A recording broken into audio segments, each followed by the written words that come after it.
Hello everybody. How's it going? Oh, actually I can hear myself back on.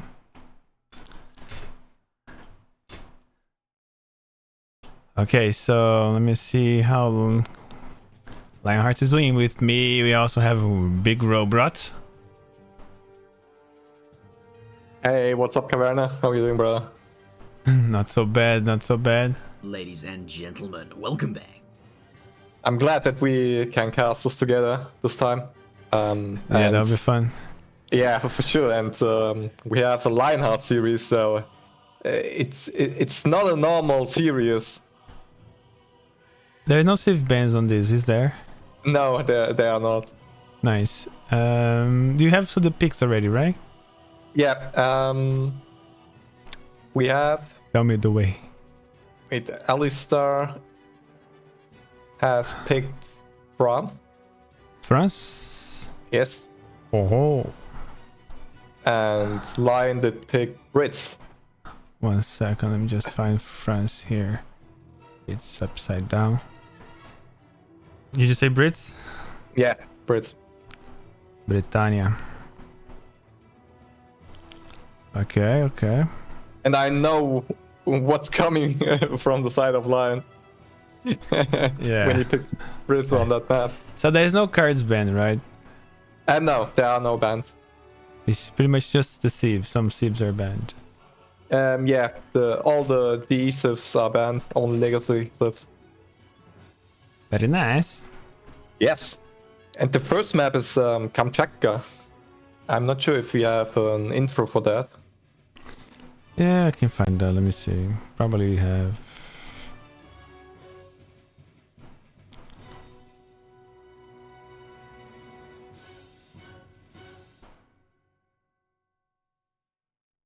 Yeah, all the tournament over, there's no civ ban because this is...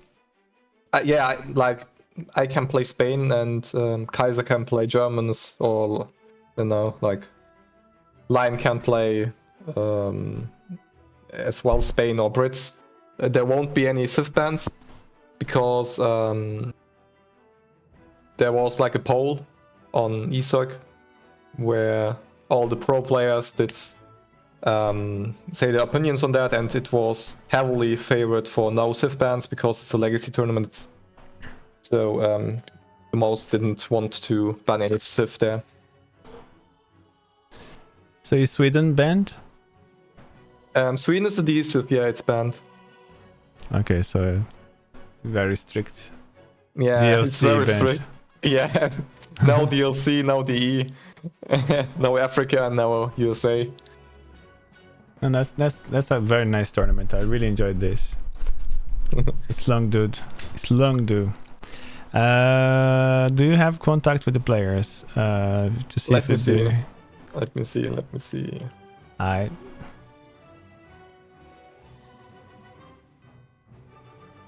Hope we don't see ports. Ports is a legacy civ, so we're gonna see them. Yeah, I already found their game. Ah, okay, nice. So they are already in game. Do we have an intro or? I don't think so, no. Oh, okay. Not good.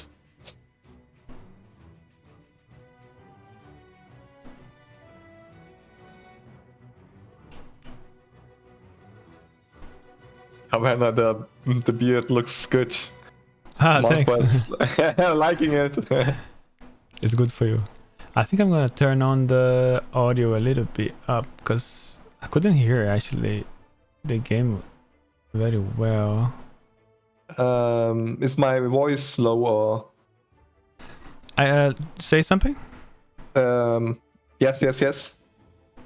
How do you guys hear him? I do have a. You cannot speak louder than you should, but you could Wait, be, let me see. it could be quieter, so I never know if everyone sounds good. That's amazing. Okay, that's nice. Beautiful to know. Let me just see something here. Let's put this graphics to the maximum potential here. Single display increase rate by cost steering. Now leave that as it is. Da-da-da. Do you want bloom effect? I want to try that, see how it looks. It's looking better. Yeah, my graphics is already on maximum potential. Okay, so no further ado, let's get into the games. So I'm gonna open up this one robot if you don't mind. So, ladies and gentlemen, welcome. So here we are into the Autumn Championships. This is we're in the color blue. We have Lionheart playing as the British with the explorer Rule Britannia, and the color red on the north side of the map.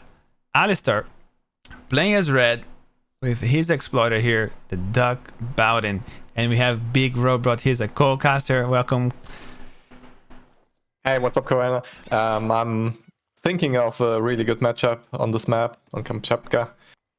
It's a really close ranged map, so being aggressive on this map is probably the best option for any Civ here. But yeah, I'm interested in how this goes. Yeah, that's very true. You do have a little macaque that you get from the in-home base treasure, and also, like you said, it's a very short map. You do have also a couple of goats you can get. Interesting enough, Franz going for the middle trade post here. Yeah. What do you think about this gameplay? Is this something that he might be thinking of going for a second TP, or maybe even denying the GMT build from the Brits, right? Yeah, I think he wants to deny the GMT build here. And that's really good. Because I don't think Lion will send GMT now. Okay, so that's the only thing he can send in H1. And he sends sending that nonetheless. And he automatically cancels it. He cancelled it. Yeah, that he had. I don't think there is any natives on this map, so he would have he would have to have this one. But I think this is probably out of range. Yeah, he can't get this one. I don't know how it works, how further away you have to be from the town center. As you can see here with this, by looking at the town center alone, there is, like, if I hold Alt, there we go, there is this circle here, but that's not what it is, right? There's some other invisible barrier where you can not build some buildings too close to their town center. So yeah, and that's in range. You can't build a TP there, so that's a really good move by Alistairpeter, building a middle TP. That's it. I mean, with the brains, I think knowing his opponent very well, expecting that, ready to come and putting that TP right in the middle. Very, very nice. Coming everybody together with the scout. Let me look at what they can see so far, because we do have a scout. We also have a macaque. We have 2 goats here for Alistair, even with the scout, where Lionheart haven't seen much of the map and have only a single goat as well. Looking at his deck now, what can he do? Did he send that anyway? What is it? I think he's trying to. Wait.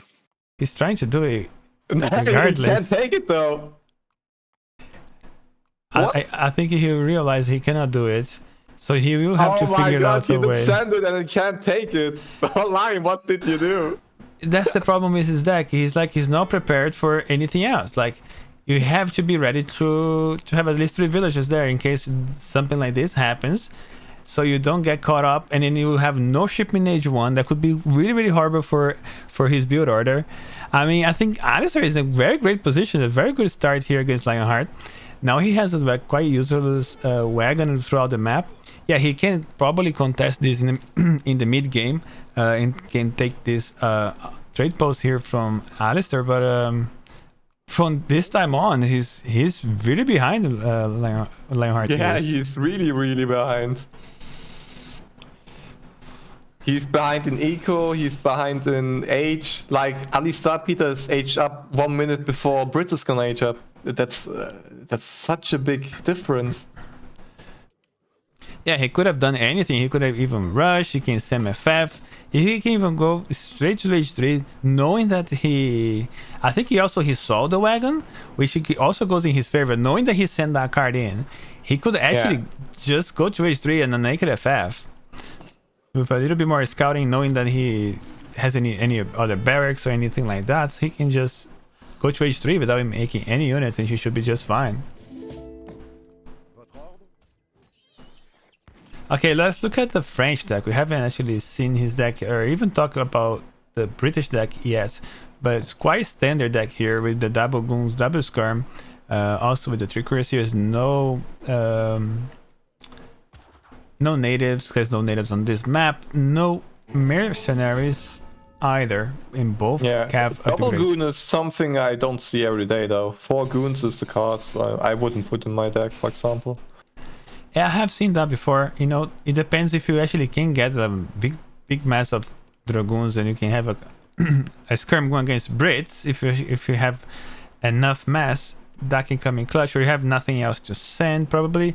But probably there's better cards to send, unless you're really like in a pressure situation where your first 5 already die or something. Yeah, but I can see your point. There's better things to send. You got 1,000 coin, 1,000 wood. And there we go. No. What was that? I thought he's gonna snap him. Okay, so Lionheart loses his macaco. That was that was Alistair, because I think no, that's the wagon. So that was definitely Lionheart's monkey just died right there. So if you look at their perspective, what Lionheart can see, he can see quite a lot actually. Lion is aging up. So aging up with the tomahawks. Yeah, with tomahawks, but Kavana, do you know what's the normal age up time when you go for GMT? No, I don't. Not by head. It's around 6:50 and 7 minutes, and this is gonna be such a late age up. Oh, okay. So he should be aged up by now. Yeah, by now. In contesting the TP. Instead, he's getting actually a small rush here with the Explorer and the Musks, but the Outpost forces Alistair back. But Alistair's chilling. I mean, he's sending the coin. He already sent the 4 vills. And he went for the wood first. So he wants to do a little bit of infrastructure. You never know what Brits is doing, so he went for a little bit of scouting. So since he found the outpost, the defensive outpost, he's pretty comfortable now to send the 700 coin just age up. Yeah. I would have loved to see that Alistair would siege down the TP of Line, but he didn't do that. I'm not sure why. But losing a little bit of units in there for an outpost, wouldn't that just be a little bit too risky? The outpost is really important though for him. Because he's aging up faster with the TP. But well, he has also to kill the wagon, because with the wagon he can just rebuild it. That's also a thing. That's true. And Lionheart has an interest of taking down this trade post, and Alistair now is a little bit behind because he has to age up. However, he's aging up and actually making batches of almost 10 batch here, but it's gonna become, they are not in sync. It's something that I actually got from Shake, that I like to actually make my batches with both barracks at the same time. It really gets you once you start doing that. Yeah. What is Lion shipping? Let's have a look, because actually that's true. Lionheart is in H3, so he's edge ahead. Went for 1,000 coin. So do you think maybe that's probably the best time to go to an H4 here, and actually now finally get use of that wagon by not losing it? Yeah, so this is the best time. And he's actually pushing into France here with doing musketeers with a skirmgun deck. He does have ups for the Musk though, I assume. He's getting them. He does, yeah. He's sending 2 Falconers, that's interesting. I don't know if this engagement is something that you should be taking, especially because you're facing against mercenaries here. And he did call Minuteman very a bit too early, don't you think? Well, I think it's okay. He killed some tomahawks for that, and just to not have killed villagers for him, like his CDBs went the other way around, so the MM did hold the army of lions. So yeah, I think it was not that bad. Getting huge amounts of coin here. finally the villager production just kicked in. Lionheart though, sending 1,000 coin, he just have to put everybody on food now. And he should be getting all the resources that he needs for the age up. He's not even making a villager. I've seen Lionheart do this, like when he's going for this F5 build, he doesn't make villagers. No, he doesn't. He doesn't. Is that something that you do yourself? Yeah. Yeah. I think I saw you a couple of times as well. You don't actually make villagers. The thing is, you just want to age up as fast as possible. That's the thing. And you don't have time to queue villagers there. I mean, you could, but you will age up later. And sometimes it's more important to age up at the time you want to age up than queuing like 2-3 villages more.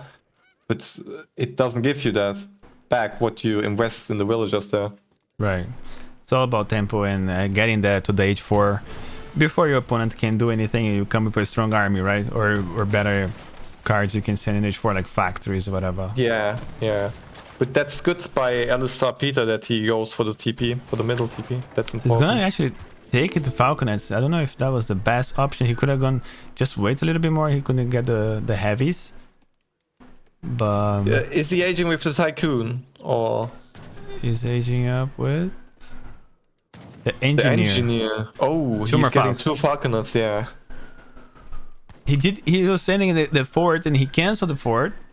And decided to go for Falconets instead, just in case the France really hits his base really hard as soon as he goes to H4. Maybe he's gonna push right now, right? Because that's probably like a tempo that now France has to make a decision. Do I push now or do I go to H4 myself?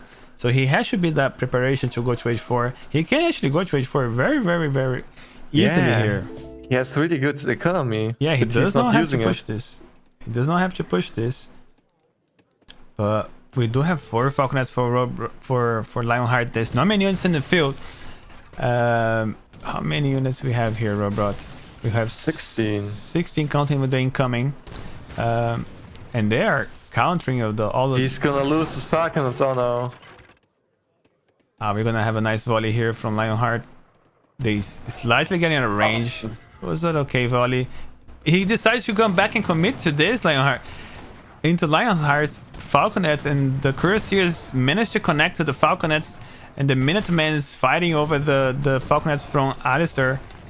A huge volley onto the skirmisher mass. Yeah, that's pretty good for Lionheart.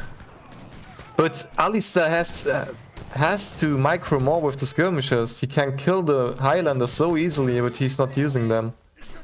Now he's in range of the Falconets. There's nothing he can do. He has to back out here, I believe. And look how fast these guys are. They are with 4 speed in comparison to 4, but they are not disassemble and manage to catch up with those Falcons.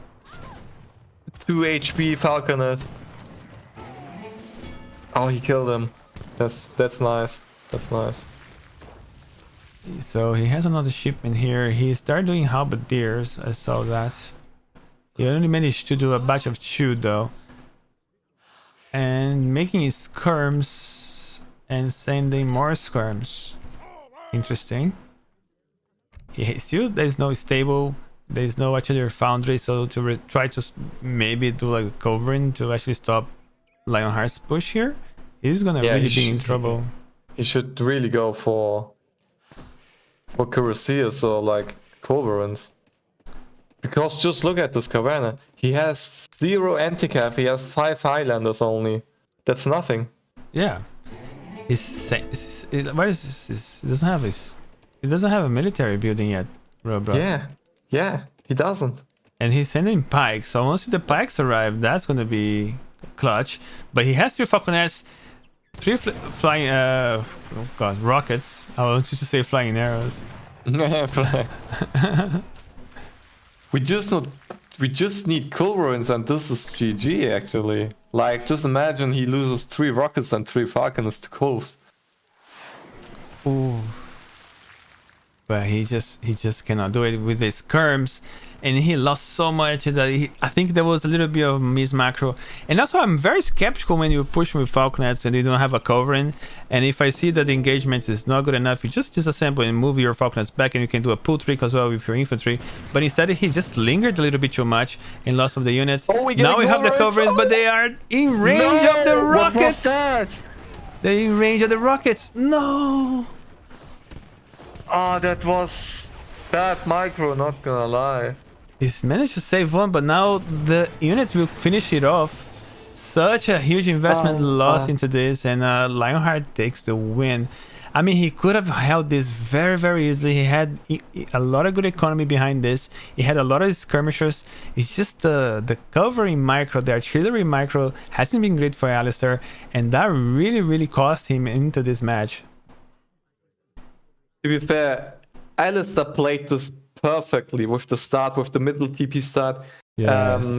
Starting with musketeers, he had to do some riding with the musketeers and in H3 he had the mass to actually win the fight, but he had not the micro to do. That's actually sad. He had the right plan. Plan. If you're watching this, I think that you're gonna probably agree with this. A little bit more careful with the coverings there. You don't want to have them disassemble, and a lot, especially if your opponent doesn't have their artillery still disassembled. You have to be careful, right? Because they can actually come in range of your coverings, and then suddenly you lose them. So you have to disassemble them before they get into range, and then you shoot. And then if you see that their artillery are trying to get in range of your coverings, you just disassemble them and move away. And then you can use your skirmishers, and you can do damage to the units like this, and he could punish Lionheart very, very badly from since the first engagement itself. And I think that's when the disadvantage started happening for Alistair, and Lionheart takes this first game. This is a best of 5, so there is still more to come. Let's go back to this home screen here. But yeah, Lion played it smooth as usual because he's used to the build. But that was just imagine Caverna. He couldn't get the second TP in the first age. He had no TP for straight 7 minutes or 8 minutes. Yeah, he was suffering with the cards. He had no shipments, and he was thinking, should I send a forward? Should I not send a forward? What do I age up with? He decided to age up with instead of age up with the coin, he decided to age with the falconets because he was hurting. That's crazy. That's crazy. Normally that was such a good start for Alistair, but well, Lion had just a better micro here. Okay, let me check if they are already in their second match.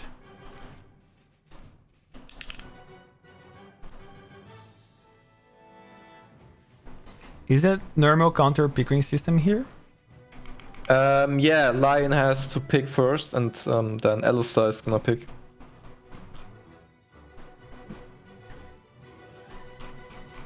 Okay, I don't think they have started just yet then. 7-minute idle TP wagon was a new build. He's on a break. Okay, that's fine.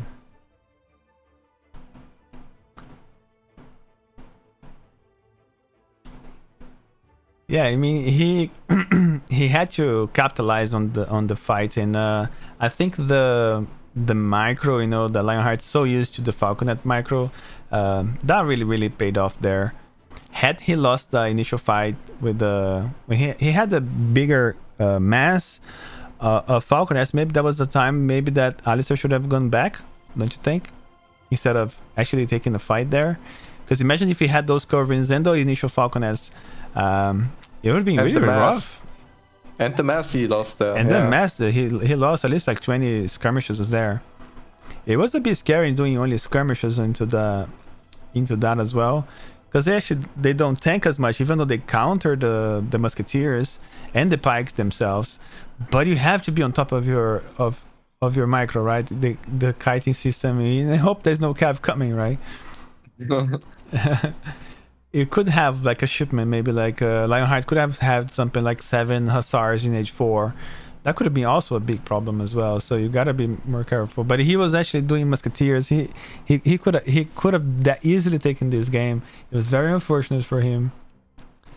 But let's see what he brings up in the next match. So I think he's gonna if it's a count. Did you say it was a countering system? So now Lionheart picks first. That's how it works. Yes, exactly. Okay. And Lion says it started already, the game. Yeah, I got it.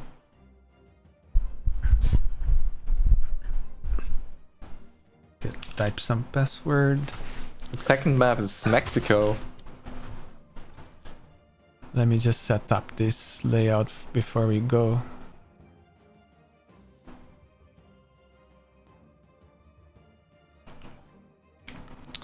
I was checking out like Alistair rank, so he reached something like 1850 at some point. So we thought he was a bit lower rank, but actually he can put a fight, man. He just needs to concentrate. And also some people do get the nerves when they play in tournament settings, especially if it's first time. Have you seen Alistairpeter before? No, I haven't. No, I haven't. Yeah, I haven't seen him either, so he might be new to the tournament settings, so it could actually get into your nerves if you're not ready for them, right? Yeah, that happens to a lot of people. Like some people are just much better when they are off stream, playing quick search, and then they play in a tournament and they get clapped like 3-0 or something because they get nervous. 100%. It is a thing. It does happen quite a lot. But once you do it a couple times, it's not a big deal anymore. I've done it before. Fuck it, I don't care. And then you get more relaxed, and then you can sort of play your game, and you can bring your best of yourself. Anyway, we have the match here. Do you want to open this up? Yeah, sure. All right. Robot, take it away. We're gonna start from the top here because we have the flag right here. Okay, I forgot to press play. Let's go.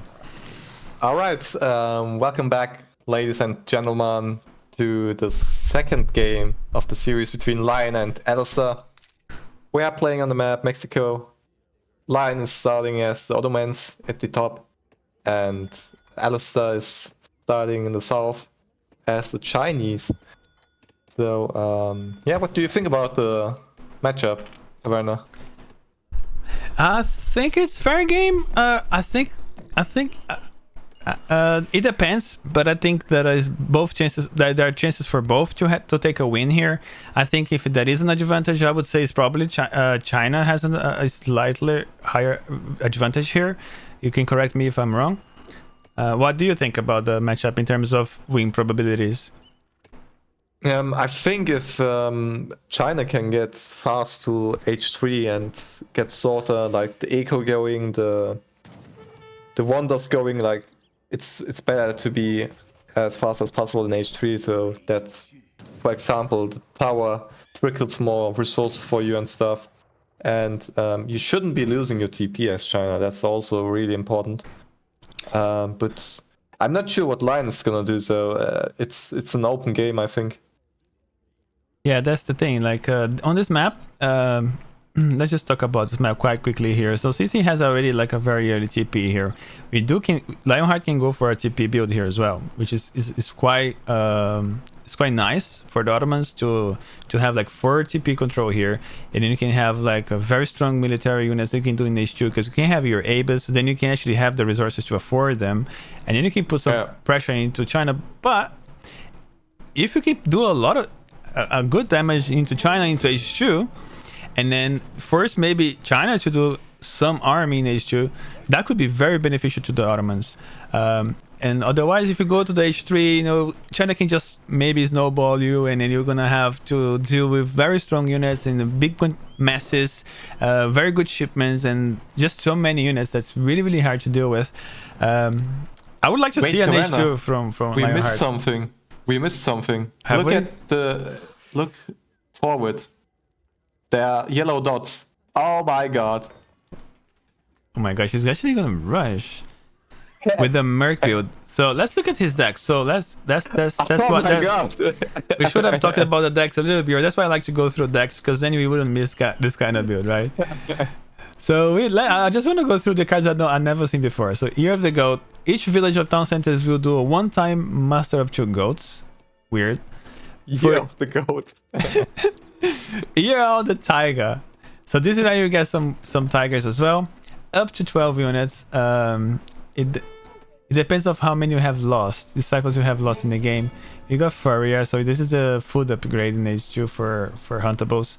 You got your canoes, you got the Mandarin Duck Squad, which you get 8 canoes in a flamethrower. You got your pikes, that's your cav, your step riders, flamethrower in a rickshaw, the diplomat intrigue, and the Rattan ships. To be honest, I've played against some H2 China. I cannot pull this off myself, but it can be challenging, especially with a forward consulate like this. It can put a lot of pressure. With the French consulate, you'll be able to age up quite and get a lot of resources as well. But normally you would go for French if you want to go for maybe like an H3, right? However, he's probably gonna use the food to age up faster to H2 instead. And he's already aging up with the White Pagoda, which is gonna give him stronger disciples, and he can actually have 10 disciples. So that's also quite good for China to increase his mass and actually do a lot of pressure into Lionheart Ottomans. Because if I know what Ottomans, if I know Lionheart, sorry, he's the guy that doesn't like to play H2 as much, right? And I would expect him to want to go to H3, send a fort, and I don't think Alistair is gonna let him do that. And if Lionheart does he see this? He does. It's right into his face. He know it's coming, and there you go. He just needs to defend this, and maybe age up somehow. He did send the Vills, followed by 700 wood. He still have a lot of military shipments here. He can defend this. He can for sure. Yeah, he's not going into his H3. He's gonna have to play H2. He will have to have control of the hunts though. So this hunt is already kind of lost. So you're gonna have to go into either this one or this one further away. He needs to start actually caring about his hunts a bit earlier than he thinks that he actually needs them. And managed to take a village as well from Lionheart here. And then managed another one to put runs away. How many disciples he's on? On 6 disciples right now. He can produce 4 more. They cost 80 food. And there we go. He sent the 8 canoes. No wood shipment. Age up with the pagoda there. I never seen an age up 2 pagoda. Have you ever seen that? Yeah, I've seen that because it's boosting the disciples, and I'm not sure. Can you click on a disciple? Okay, 1 on a 12. What is that? 10% crits? Critical, yeah. They can stick like an exploder. Yeah. Yeah, I'm not really sure how this is gonna work for him. Well, if he managed to control the hunts, but Lionheart is actually pushing him back here, getting a couple of his disciples here with the explorers there. It actually kills 6 of them, getting a little bit of extra experience as well. But look at this. He's made some Comancheros. So he's gonna have some resistance to some maybe cav shipments that Lionheart might be coming through. He can send 3 white tigers at the moment if he wants to. Lionheart has a shipment. Alistair has a shipment. He already lost. Oh, grants! Yeah, he got 4 grains now from the French consulate, right? He already lost. He already lost like 3 Choconu and 6 disciples. That's quite a lot of loss. Yeah, because Lion didn't lose anything. So exactly.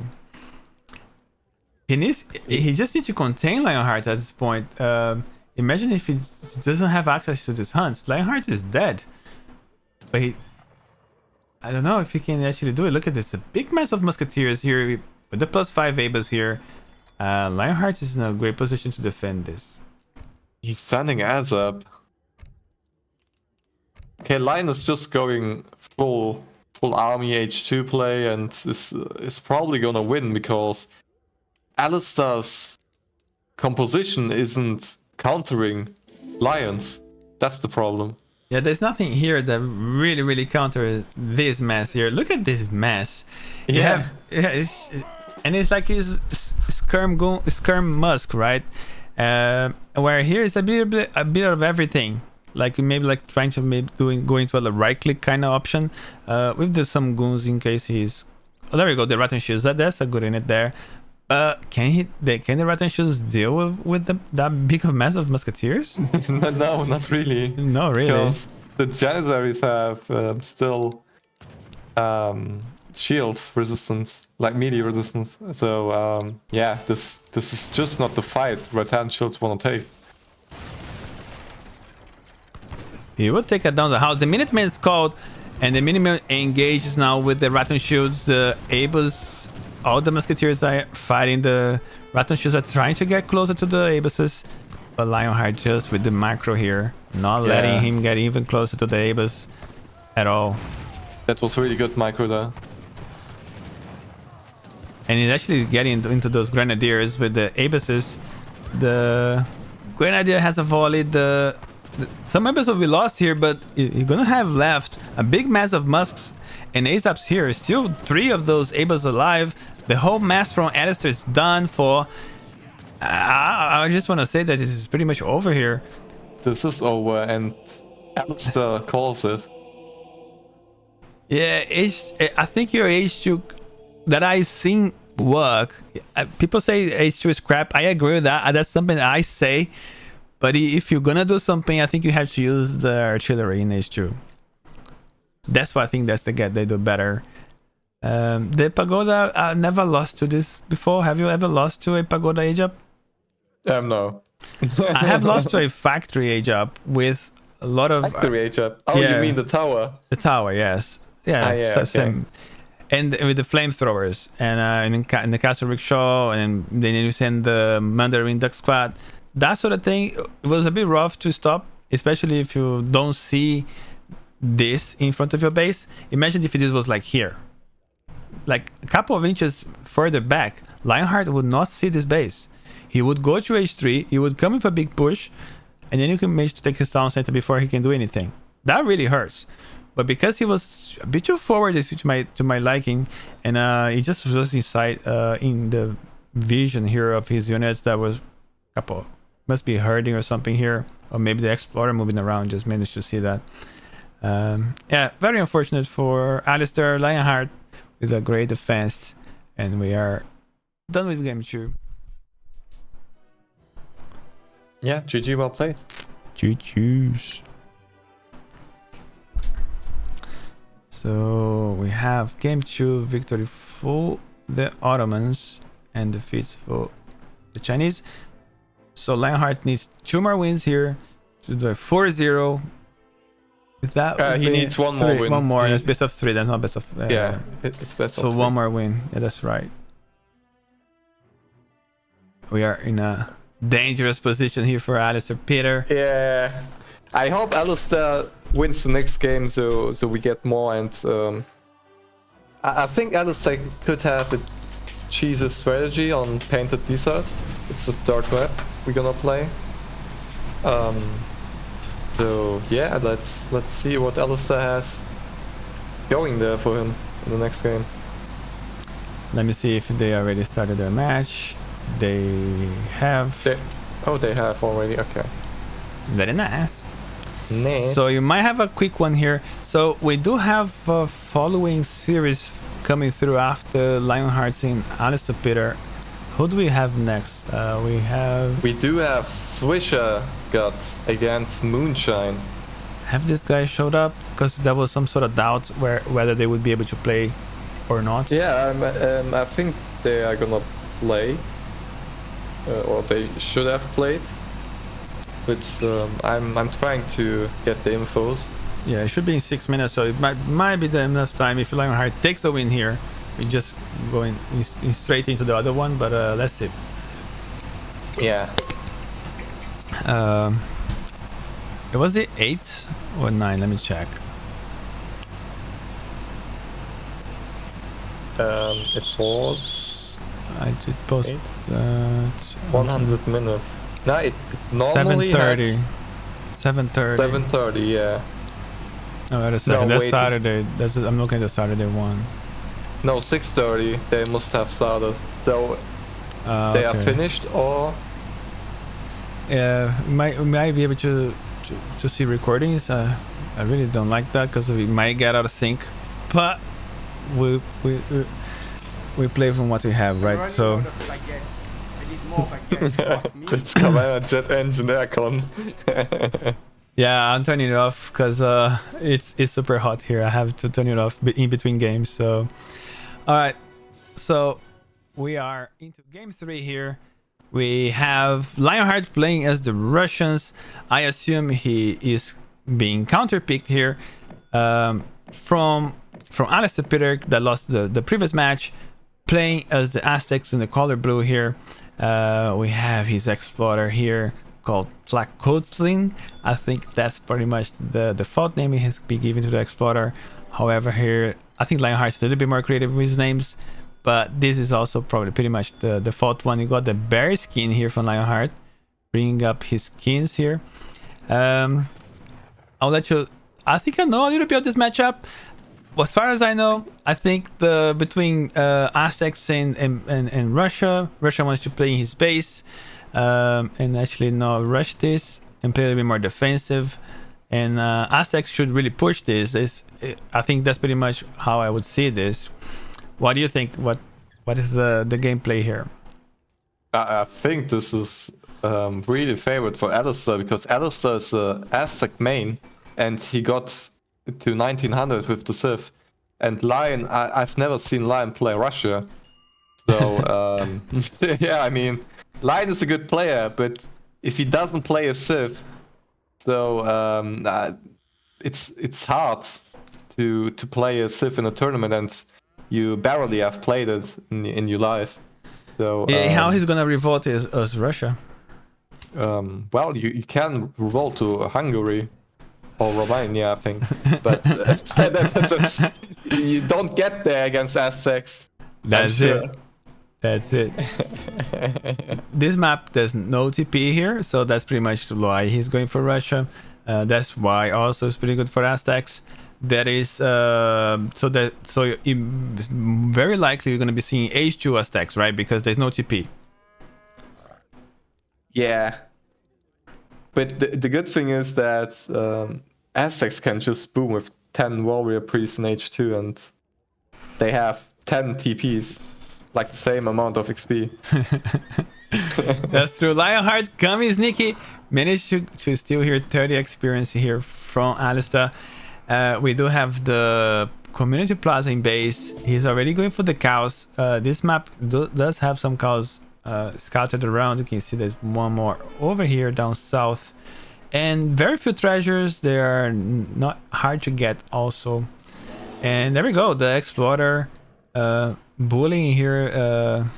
Mr. Alexander is forced to run away. Let's look at their decks. I think that's pretty much what we should be. She's a Mrs. though. Oh, is she? I think she's Mrs. Yeah, Bear? I think. Yeah, Mrs. Bear. Okay. She has a skirt on, so. Yeah, that's true.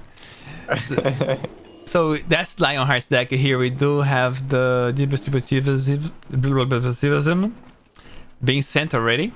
Distributivism being already sent for the rest of the game. A small trick of wood of 1.25. It's not that great.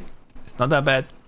A lot of issue shipments here, and also Tula Arms Foundry. That could be quite good with the Grenadiers. If you actually manage to hold up your enemy.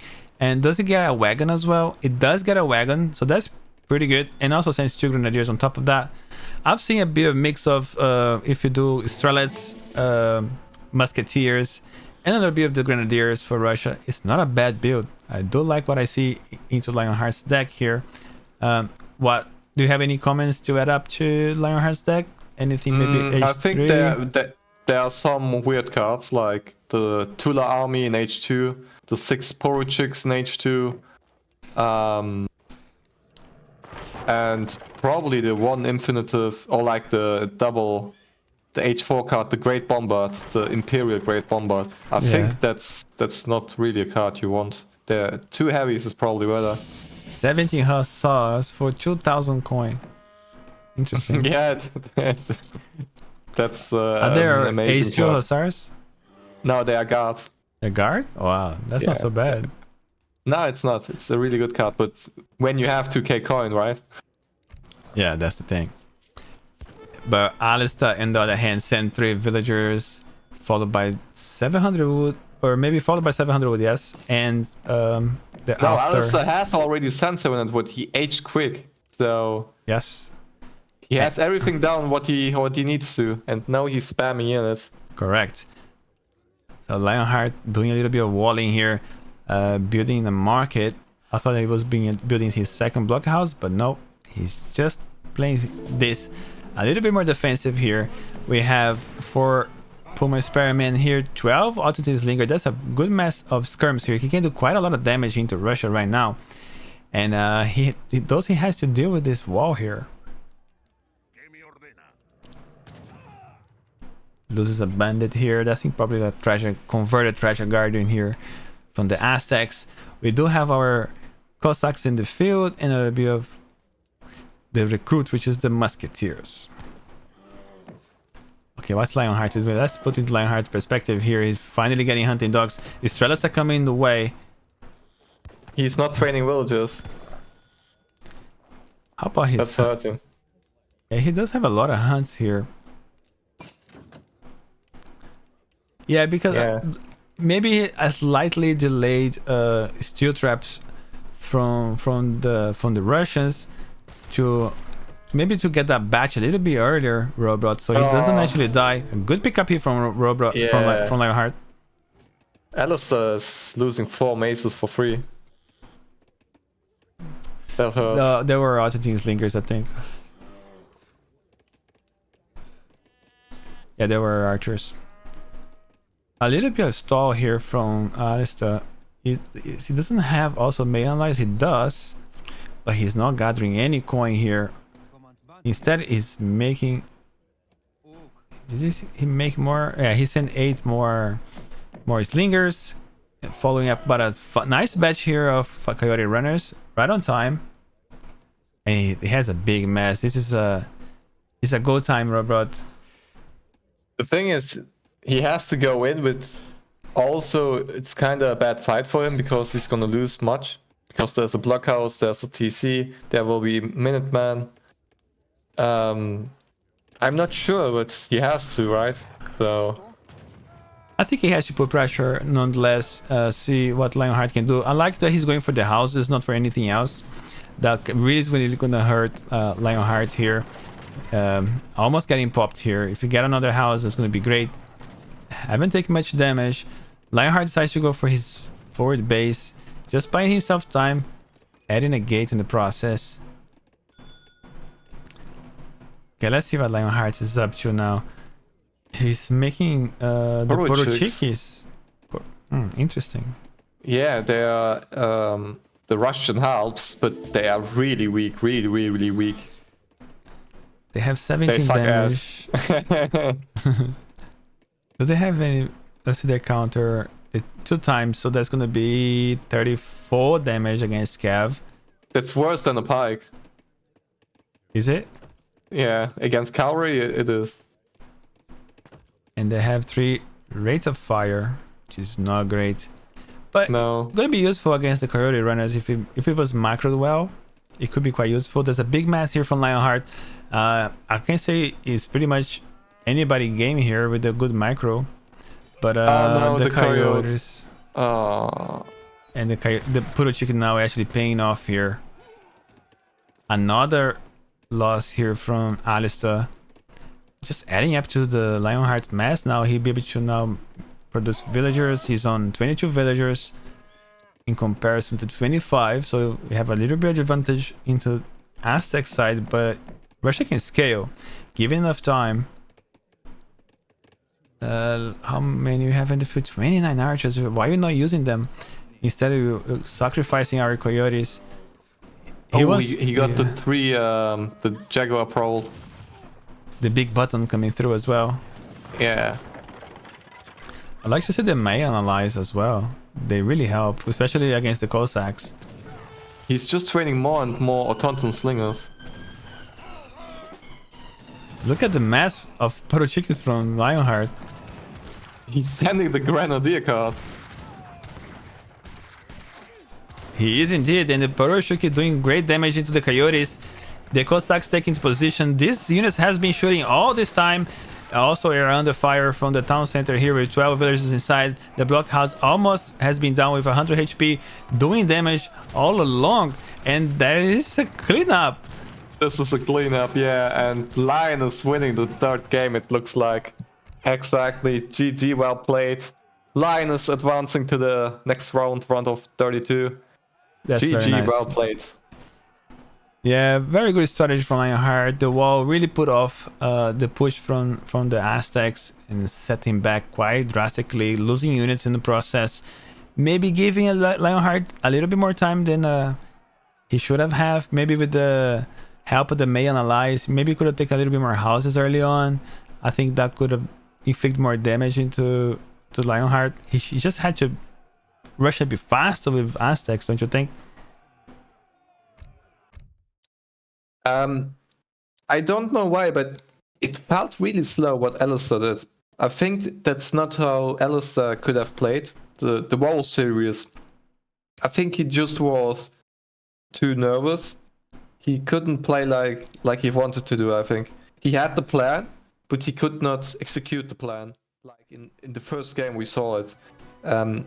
He had the plan, he went for the middle TP. He had Lion having an idle TP wagon for 8 minutes. That's huge. But he couldn't do anything from the position. That's true, and then we end the series right here. So what's the plan now? Are we gonna cast the other one now? Let me see. We have the recordings. Okay. Let me have a look.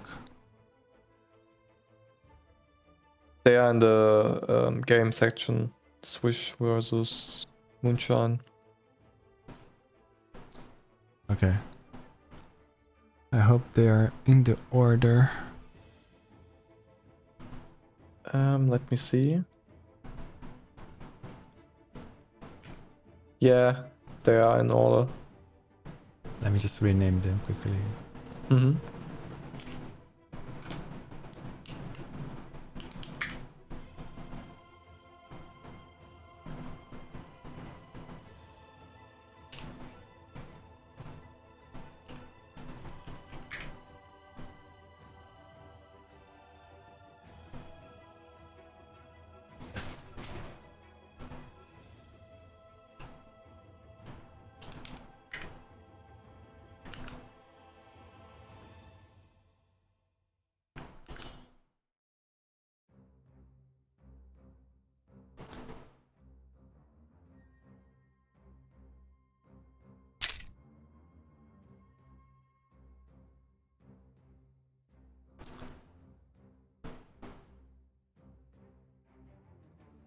Yes, this is correct. Yeah, Alistair peaked at a close elo of 1900, so he was also playing Aztecs for that time. Yeah, 1830 or something like this, to be more precise. Yeah. So let me just rename now here. Let's reset the score. We have on the left side, I'm gonna put Moonshine. Absolutely insane difference between Elo and play. Yeah, but you have to consider that this is turning game and it's not quick search. And it's the first time probably we see him, so it is like a lesson here from Alistair probably, and maybe we might see him on some future tournaments doing much better. Yeah. I've seen a lot of people that do play well, but when they go into the tournament they just can't really They just don't play the same. All right, we're ready, and we should start soon. In a second. Werner, the Moonshine Civ is Spain. Good point. Let me update that. It's on the left side. Spain. Lion has tons of tourney experience. I have never seen him lose a series. He is favorite to win. Always performs. Yeah, Lion is always performing. He's doing really good. He also, I think he's still gonna play in the Revolt tournament. Yeah, he has still a series, and he's getting really good at tournaments. And he's getting really far. And also, he's very used to the cameras, streaming all the time. So this is not frightening for him. Like it doesn't have. I don't think he get nervous at all when he actually play in a tournament setting. I think Lionheart really thrives into this environment, where maybe for him it was a little bit more. It was a bit different because I think there was a little bit, a couple of mistakes that I've seen from his gameplay, and he's a 1800 player. He definitely can play better than this. Unfortunately, he couldn't take a win from Lionheart this time, but we're probably gonna see great things from him into future tournaments. Does he get disqualified? Is a single elimination bracket, I assume. He's already out of the tournament, right, Robrod? Who? Alistair. Yeah, he's out. Yeah, he's All out. right. This is single elimination. Okay. Lionheart's in chat. Congratulations. I never got nervous. Lion moved on to the next round, so congratulations to Lionheart here. And before we start the series, I would say that Swisher Guts has maxed elo at 2150 elo. With ports. Moonshine top, yeah, with ports, with only ports. But he topped with impressive. his elo there. Pretty impressive. Yeah, though. that's pretty impressive. So and Moonshine topped, I think, at 2K with Russia. So that's another thing we have to consider. But like Russia isn't a good civ overall, and getting there with Russia is really good. Exactly, it is impressive. Yeah. But this is a legacy tournament, so it's on both of these guys. They have the knowledge to bring to the game, especially Passy, especially Moonshine, because I think he thrives into this legacy environment. But we still, I think also Swisher Gus has been learning new civs. He's getting out there, so I think it's going to be a very balanced game on this one. But we are about to see, so let's get into this game. Let's see what this guy bring to the table. So welcome, ladies and gentlemen, brothers and sisters, current raids. We are here. This is the first match between Moonshine and Swisher Guts. So we have Moonshine on the color blue onto this east southern side of the map, playing as the Spanish, and onto the northern side of the map, playing on the color yellow, we have Swisher Guts, Duck Ribaut. That's the name of his explorer. And we have here Scam Sock. Hot.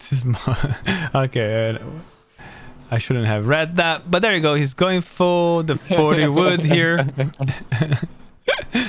Yeah, it's Moonshine. We do have the pet monkey here. We do have a lot of. Let me put onto the mother's. Oh, I actually can't really. When I think we can only put in mother's nature if you are actually casting it live. Therefore, it's actually even easier for me to switch between these two guys here. We do have a mid towns trade post here being built from Moonshine, getting that early experience and possibly denying a town center, getting visibility, however exposing yourself a little bit more, because you might lose the trading post. It's going to be harder to defend as well, so there's also that into consideration. You managed to get the dog here from the Spanish explorer, even with the macaque nearby, and the scout runs alive with 15 HP here. All right, let's look at their decks. So as a Spanish player, I would let you say this, Robrod. Well, I have to say that that this deck isn't a deck I would use in this matchup. like 7 armored pistoliers isn't the card you can't send against France. That's the thing. Right. But other than that, I think it's all right. Maybe some H2 shipments which could be changed for other cards. H4 looks good for Corwin's 2 heavies. Yeah. Yeah. So let's have a look into the French deck here. I'm still ports. I'm so thoughts. Swish man. He's playing France as he would play ports with fort. Heavy fortification as France. I'm seeing that for the first time, man. Which means like very few cards in H2, as I've still had the mentality of going to H3 very, very quickly, and therefore we are going for a 12-10 as well. This is such a toxic deck, not gonna lie. But, you know, Spain, once you go to H3, so actually H2 Spain is sometimes it's quite nice if you get your opponent out of surprise, but rushing France is never easy, so I think just keeping with the standard, going to H3 for Moonshine is just better. Maybe putting like an outpost here right down the middle, contesting this trade post here could be quite good for Moonshine. Since we know that Swisher Guts won't do many units. If you just look at his deck, he can't just withstand too much into long H2, right? Totally. Spain has to play this H3. Like, Spain can't handle France in H2, that's for sure. So, Swish can play H2, but he doesn't have the deck for it. That's right, and there is no natives on this map as well, so that's not going on for France. There we go, we got the 4 courier boys being sent. Here comes the market. We gotta keep on track of this because you're not gonna be able to see what has been upgraded into their markets. So you just saw that gang saw being upgraded there, followed by the steel traps for Spain. Also send capitalism, getting that extra trickle of coin. How about the ships? How many ships Moonshine has? Only 2. I don't see any. Probably has been consumed already. Yeah, he consumed them all.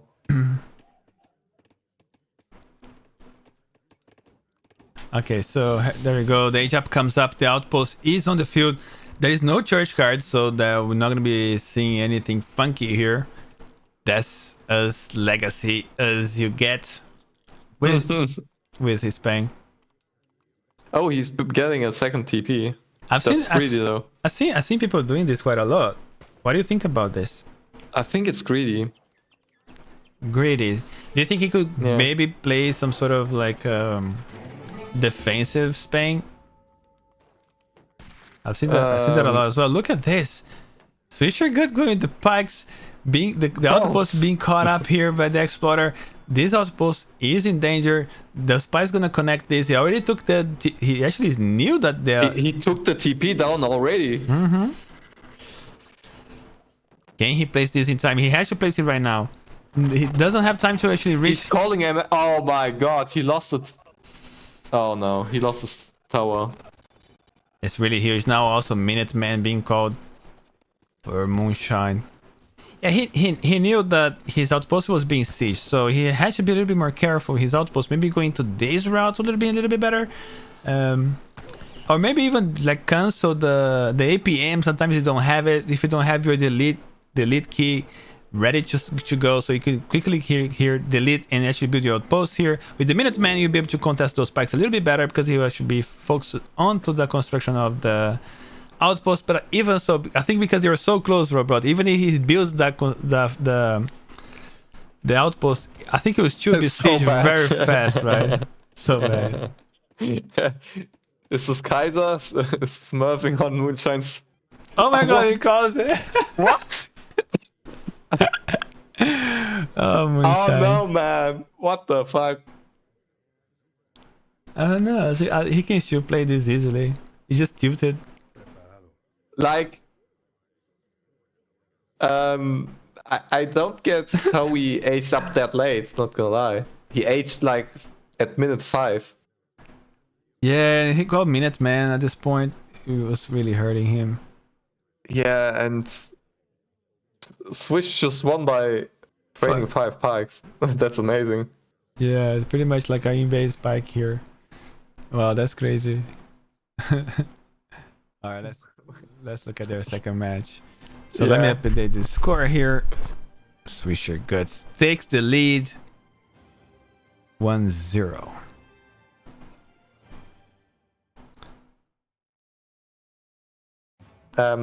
Moonshine did lose his middle TP to 5 pikes Swish trained, and then Moonshine wanted to place his tower forward, but the 5 pikes catch the tower wagon, so the tower wagon died as well, and Moonshine called MM for no reason. Oh, he had a reason, but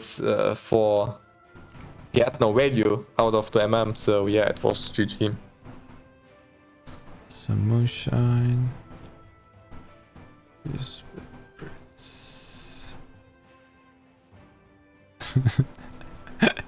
Yeah, that's quite funny. It is a little bit, not gonna lie. I'm not doing this, I'm sorry. I'm out of here.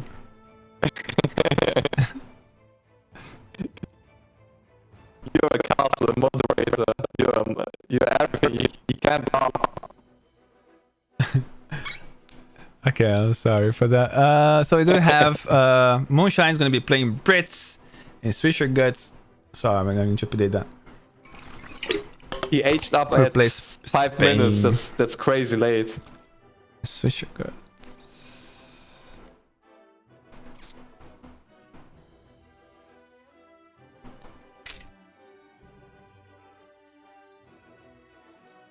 Click on this thing is annoying. Okay, there we go. All right, Robot. You wanna take? Can you take it away? Yeah, sure. Alright guys, welcome back to the second game of the series between Swisher Guts and Moonshine. We are playing on the map Mexico.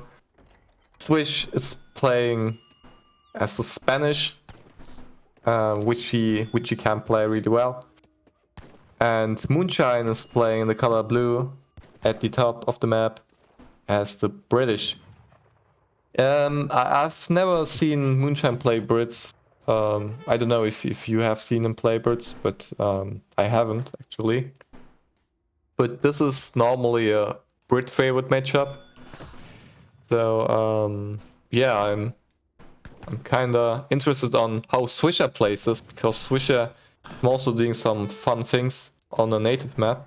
Like he's taking the natives and tries to do mix up some natives, go for church cards and stuff. He's doing weird stuff, so yeah, let's see. Yeah, sometimes you would see someone doing like 2 manners, but instead Moonshine is going for the market, getting early hunting dogs. He probably had like maybe a nice in-base treasure, and that's why he went for that. Or I don't know, he just dropped all that coin, mined all that coin. I'm not sure, but it's a very interesting build. It's not a bad one. You have that marked early in the beginning, and you can also during the transition get your placer mines, and as soon as you go to H2 you have already the resources. You get your steel traps quite quickly, so you actually can really scale when you have all your villagers on food. You have all those resources to make a big mass here of musketeers possibly. I think that's pretty much how you counter Spain here. On the other hand, we have Swisher here down south with the TP built right down to the right side of the map. And let's look at their deck. So what do you have to say about this one though? Quite unusual as well. We do not have many stuff into H2. I think that you don't need much stuff here. I think it's quite fine for Swisher Guts to have a deck like this. You can still have 7 Rodoleros. We do have both Rodoleros, the Lancers, the Falk. No Hussars. I also have Caballeros. It's always a card that I never know if I should really have them in my deck. Mostly not, no. Mostly no, yeah. I'm not a big fan myself of that card. Like I think I got something for you. I prefer to have 4 Lancers, and also most often you don't want to actually make Lancers. I think you said that once. right? Yeah, this is right, exactly. And I have to say, both players, Moonshine and Swishagus, don't have House of Trostosmara in H2, which is an Yes. excellent card. I don't know why they don't put it in their decks. It's crazy. That's correct. I missed that. That's an amazing card. I've missed that. He has 7 lances, infinite 7 lances there, and Spanish Square. Deliver 20 pikemen, improves pikemen armor. That's a bad card. It's horrible because it doesn't upgrade them. It's not the same as British ones. So that's the biggest difference here. That don't get upgraded. So it's just volume with a little bit of armor, which still doesn't help as much. We have Moonshine here on to 101 land. He has the option to go for Virginia Company, but he didn't go for a TP, so we're not going to be seeing that. Also a very standard H2 deck. I do not hate this. Oh, he has the church card. But I don't think he's going to go for GMT though. No, maybe it's an option. Maybe if it goes into a late game, some people like to send that maybe to get the Rangers. Could be a possibility. Even the Blackwatch at some point, even in H4, they're quite useful. So you also have that going on. I don't hate the card being there. Maybe it's in conjunction with Virginia Company and the Church. That could be a thing. So if we have like an overall 1v1 lane deck, he does not have the siege for the archers, but he does have Yeoman, which gives a 4 line of sight. And all the trigger Cav and the Musk upgrades, the Cav, the Musk, and the longbows, and the 3 Congreve rockets. Congreve rockets. I actually never read that card name. There we go. We have a 4 basically for Moonshine, followed by the outpost. I don't like this from Moonshine myself. When you play against Spain, you want to have a defensive base. You're gonna have a very strong push with the Falconets, especially if Swisher Guts gets a very good tempo. Maybe get with the 7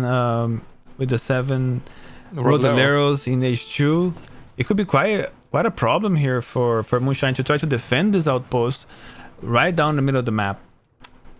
What do you think about this? I think shipping 7 Rodoleros when Red doesn't have cavalry is a waste, and you just have to time the MM pop really nice when Brit is gonna push you in base. So you have like 8 crossbows or 5 musketeers. Do you think that could be a good thing to send? You don't have.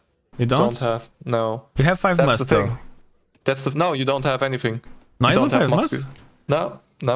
Interesting. No musketeers, no exposed. You have Irish brigadiers, but no, you don't even have Irish brigadiers. I think no. It's too expensive, though. Even though just to do that, you will delay your age up so much as well, right? Yeah. It's the you just have melee units in H2. You have the conquistadors, but for that you need you have to lose dogs and rodoleros and pikes and bows for that. So he's aging up with the adventurer. What is that gives him? That's for us. Oh, is it? I thought it'd be the scout. Oh yeah, sorry. This is the 8 bows. The bows. Which is not it's not a horrible one, because actually we're facing he's potentially facing a big mass of musketeers from Moonshine, which is contesting his TP here. That's the only advantage of having the 4th base. It's just you're gonna get into that denial of experience very, very early on here from Moonshine. But what does he do next? He's going forward. You need to maybe try to do more damage before he ages up. We have a defensive outpost here from Swisher Guts, since I think he might actually have seen this. Let me see if he knows. There is a base there. He knows. So decides to do a defensive base. So what do you think about this? It's kind of okay, because now he has to contest this instead of going all the way over there, right? So this is a kind of okay placement for his outpost. This is a great placement for him because he has to put it defensive. Since he saw the forward base, he can't place it forward. He has to win this fight with the tower, with TC fire, and with the MM pop. There we go. That's the first engagement of the match. Here comes the age up on Swisher Guts. That's the 8 crossbows. with 10 musketeers as well in the field. There's quite a lot of units here. We do only 4 machine musks. We have a batch of 6 musks being popped in, or only 5 single barracks, but also stable. Now we are adding up those 5 hussars to the field, shipped by the... What is that? He's sending 6 musketeers. 6 musketeers, yeah. Instead. What is Swisher sending, by the way? Let's have a look. Maybe Lancers? The Falcons? 2 Falcons. Okay. He is popped though. He's gonna have to... he just made a house. So he might be able to send Lancers. And after the Lance... Would you wait for the Falcons or do the Lancers, or just go with the Falcons? You have to wait for the Falcons. And you need... Oh no. Oh my god. This is scary. Why did Moonshine go back? He could have taken this because he doesn't have a big mass here. This was the best opportunity the Moonshine had to take this Falconets down here. And Swisher Guts doing a lot of pressure now with this Falconets. The Hussars are very close to the Musketeers. You won't spread them out, so you won't come different directions to try to tackle that. He's doing that right now. Let's see how he handles this. The Musketeers are getting into position. And they're actually going to connect with this Brit's gonna win easily.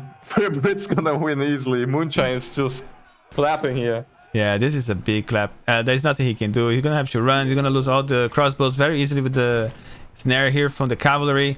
Loads of musketeers coming in contact now. And it's just so much experience as well, followed by... And can he finish that batch of cav? I don't think he has the coin for that. No, he doesn't have the coin, sadly. I think he should have waited for the Lancers, you know? I'm not sure. He needed must. He needed veterancy for the must. Oh, he doesn't have That's that? the downside. That's the downside. Oh, yeah, he definitely needed that. Yeah. That's why you want to send 700 wood in H2, and you save those 200 wood to get your veterancy. And that was a big flaw here for him, pushing without those. But he's transitioned now into Rodoleros in skirmishes. But I don't think he's gonna be able to handle this big mass here from Moonshine. Moonshine has the big mass, and he has also the economic advantage. So 26 villagers in comparison to the 43. 43, yeah. And he doesn't even have to super commit to this. He can always back out and age up. Like, he's in a good position right now. Whatever he does here is pretty much fine. We do have a couple of Minutemen being called. The Rodoleros are coming through. The skirmishers are fighting on the back. He's losing quite a lot of units here. It's still good though. It's still good for him. It's not that bad. It isn't. He lost that Hussar mass there, but that's quite a lot of units now for Swisher Guts because of the... Actually, putting the Rodoleros in guard mode, they actually get 50 range resist, but they lose a lot of speed. So you can see that they're on 3 speed right now. They can't catch up with the 4 speed musketeers. And also one is snaring one on the side. The longbows are killing villagers in the base. That's actually crazy. There's a lot of what going on, right? Yeah. Longbows over there. I think he sent the 6 longbows, yes. Oh yeah, he did. So he's paying now on 24. He's only lost 1 or 2. He lost 3 villagers, I think. 3? Or 2. Wow. Yeah. Oh, that's another batch of Rodoleros, but they all H2 units here. He does have the skirmishes going on for him though. With a good micro, he can clean this up. There's not much units here remaining from Moonshine though. Normally this doesn't look like Spain can win from here because Brits just has double the economy and Brits just has more units on the field right now. I think it either has to age up or do a second barracks, right? Yeah. Oh, there we go. It's a bit too late to do the barracks and way too many Hussars, I think. Especially against the Rodoleros, but he's still in a very good position. He's still greater economy. He still hasn't, but he has sent all the 600 coin as well. So it's going to be really hard for him to age up. He's going to have to mine all that coin. He can actually age behind this if he wants to. He could, yeah, or he can just spam more units and end the game in H2. Right. The only issue for me is like since he sends a 600 coin, if he doesn't age up now, he's never gonna age up again. So it's gonna be it. if Spain manages to survive here, and then that could be quite good for Spain. But the only thing I don't get is why did Swisher not get veterancy for the Musketeers? But well, anyways, we are fighting here, it looks like. Moonshine had to take that fight. I'm not sure why he goes back. Just go in with the Haas. Just quite a lot of rods and the skirmishers. I don't see this. The skirmishers have to focus on the Musk, but they're not doing as great job I would like to see. There we go. Finally, the skirmishers. He woke up to the time to micro here. The Rodaleros are running thin and forcing those skirmishers to move back. I don't see how Moonshine can lose this. Moonshine can't lose this. He has just too many Haas on the field. Here comes the reinforcement for Hussars. It's gonna be a big cleanup here. It doesn't even have to stay with the Musketeers here, so it doesn't give any leverage here for Swisher Guts. And now he's in big trouble. We might be seeing some call GG here, and we did see it. There we go. And this comes to the people who said Brit is Spain favorite. I think that was a poor choice from Swisher Guts to pick Spain. Spain is a great sieve, but it's counterable, especially with Brits. It's the main counter, so I don't like this pick from Swisher Guts as a first pick. I think that was a very big oversight from him, and Moonshine just capitalized on this, and it was just a great idea here, and he deserved this win. Wish are confused to why there's no TC wagon spawning on H-ups. Yeah, where are my villagers? What is this? Great one. I do not understand. I only see 20 villagers. What is this? Okay, so 1v1, 101, and 101. Victory here, defeat over there. Now we go into game 3. Do we have oh, we actually don't have, right? The map intro of map 3. Not sure, I gotta check.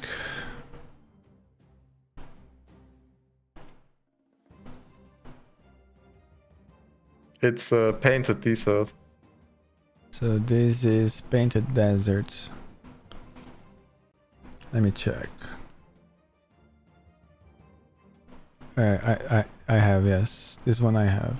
Ah, nice. Alright, so let me do that one then. Studio mode.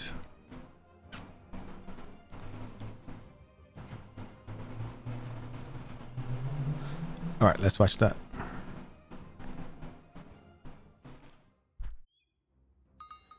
Painted Desert is a lonely open range with scattered mesas and rich ore deposits.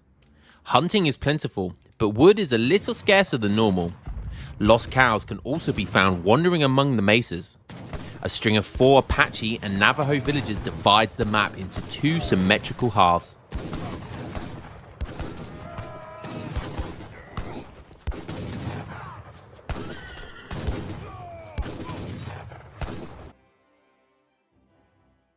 Even the problem. The problem is not getting veterancy for the Musketeers. Alright, so let's go. We are into the Painted Desert map. We have a nice introduction there. So we know that we have the Apache and the Navajo settlements, some scattered cows into the map. But we are having here us, Russia, Moonshine. I think now this is his first pick. So he has to pick first, but that's what I'm wanting to say.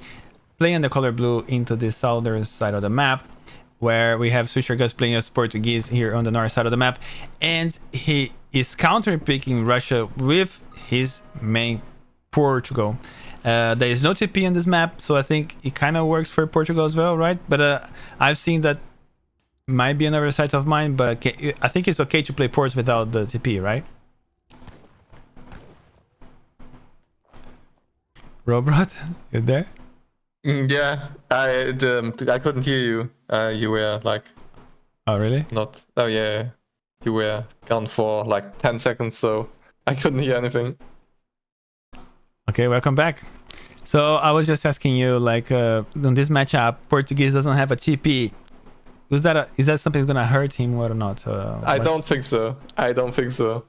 Because he can start with market, but he doesn't either start with a market. So, yeah, he's just gonna do the normal stuff, the normal 13 or 14 village up. And Port is also having the livestock on the map, so that's not bad. So he got treasure enjoyer here from Ports. Also has the scouting ability. Let's see if he has used it. He does use it over here, as you can see, and managed to get a cow here from Swisher Guts. Moonshine, on the other hand, hasn't explored as much. Went for that early market, sending distributivism. You also have the Team Constructor Expedition. So I think I really like this card. It does improve your Cossacks, and it also has the 4 Cossack card. I think this is a very solid deck from Moonshine. Moonshine is a main Russia, so we expect great things from this matchup as well, because both are playing their mains, right? Exactly, and this is why this game or this match is really interesting to watch now, because Moonshine is a certified 2K Elo Russia player and Swish is a certified 2100 Elo Port player, so yeah, this is gonna be good. So Fetorias are being sent right now. We do have also in the back Town Militia and Economic Theory in H1. Pretty much nothing into H2, because we are just saying we're gonna go to H3. We do not care, let you know that what we're doing. We're gonna go age up with 1220 here though, so a little bit more of economy than instead of is that a normal age up? We go reports. You don't go 1010. Because of the TP. Since he has no TP, Yeah, he goes with the yeah. market, and he can actually age up normally. Okay, Exactly. that's right. That makes a little more sense. You can see that he's going for the early hunting dogs and finding also 60 wood of treasure. That's a pretty good treasure right there. With H3, we also have refrigeration. There you go. Your argon guns are there. Also has 6 castadores and 6 goons, so a skirm goon card there. And the Order of Avis, your dragoons have increased range and line of sight. That's 4 of them of each, which is a pretty good card here. There is no 5 organ guns shipments in H4. It's a very, actually not so bad card. I actually never thought about it. But 5 organ guns is amazing. Yeah, that's not bad at all. And here comes the blockhouse from Moonshine, taking map control. There's quite a lot of hunts here. We are very, very hungry when it comes to food. We're gonna need all that food income. Our villagers cost 230 food. Is that what it costs for the villagers? 250 or 230 or something like this? The batch of 3 villages. Correct. 260, I think. 260. That's quite a lot. And that's why I think when I see Russia, I think it's standard to go very early steel traps. I see that people don't go for steel traps. They suffer later. They cannot produce villages, and then they end up losing their temple. Because I think Russia needs to put a lot of pressure at the same time when they are making villagers. And as you can see there, they cost 87 each. That's 8, 16, 24. It will be about 160, like you said. Yeah. And there goes steel traps on the way for Russia. So I really like to see this. Also very stable as well, because we know that ports are not going to be putting any pressure. So it's even okay to put a stable here. It's not going to be contested anyway. So you might not be able to lose this fort base anytime soon. So I actually really like this, that he's diversifying as well. And sealing up all of this space here. This map also has like a barrier here. I wonder if he should maybe trying to what do you think about the positioning of his barracks and his stable? It's great because he has a native line of sight as well. He don't gonna lose them. And it's a horrible pathing to just go into here. All you can do is attack directly here. You're not gonna be able to go through this base because you can actually get popped by 2 different military buildings here. So very nice build base from Moonshine. Yeah, forward base. And he's oh, he don't get many Cossacks out though. Only Sad. 2. It's quite a lot of coin. He has. He did send 700 coin, yeah. Huh. Is he going to age up behind this? No, he's just gonna mass. Okay. Okay, let's see what Shisha gets up to. He's edging up with the... My camera just a bit too fast. With the Ethiopian Queen, so you're gonna get the 4 or 5 Shota Warriors. Is that 4? 5? 6? I don't know. Yeah, Get it's cap- 5 veteran shuttle warriors. Yeah, the Shota Warriors will be great against the Strelets. But that's a lot of Cossacks. That's a lot. That's a lot. That's looking pretty good for Moonshine here. Yeah. With 11 Cossacks on the field. Gonna be able to take that down the Explorer. Idling 20 villagers right now. There's nothing in the field for Swisher Guts.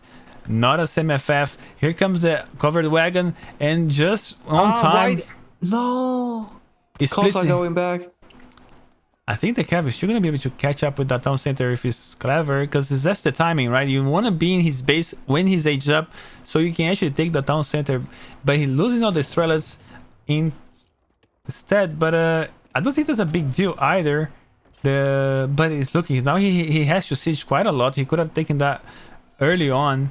Yeah. It was a little bit of misplay here from Moonshine. And actually might be able to go up that town center now, which is going to be a big problem here for Moonshine. Now we have 3 town centers. You might even send something like Town Militia that's going to be really hurt him. And also another set of Minutemen as well that he can call from these buildings. And it goes up, Robrot. It goes up. Oh no. And his was looking costs, so good. Yes. A little bit of misplay here from Moonshine. It costs him greatly. He's 2,000 score behind. We do have a little bit of inflation, I would say, because of the extra town centers he aged up with. But ports are not... It's not so shabby. Odds did send 1k wood. He's so fucking greedy, man. Yeah, he needs... Why do he want the wood for? Probably repairing the TC, getting some military buildings. Oh yeah. He has nothing going on. And Moonshine has lost so much cavalry though. He's just trying to idle Swisher as much as he can. He will be able to do this, but at what cost? What's the cost gonna be? If he loses just too much, then it could be a problem for him. Oh, the nice Alps pop. Oh. Yeah, that's big. That's big.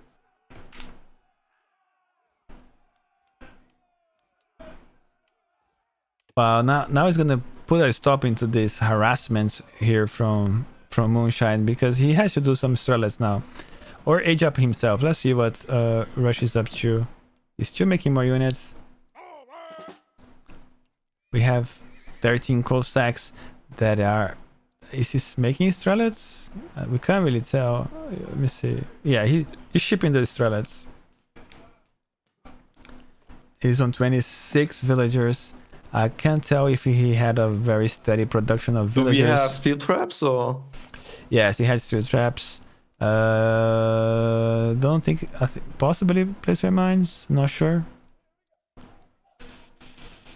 No, he doesn't Probably have not. laser mines. Yeah, I don't think he has. Yeah. What does Russia do now? Do you age up? Do you keep on making units? Keep mapping units. You can't age up here. He needs to deal with those halberdiers as soon as possible, so he can actually make use of his cavalry. Oh, the 3 organs. Oh yeah, I don't see a way that Cossacks are gonna deal with halberdiers. You have a church, you got the barracks, getting placer mines.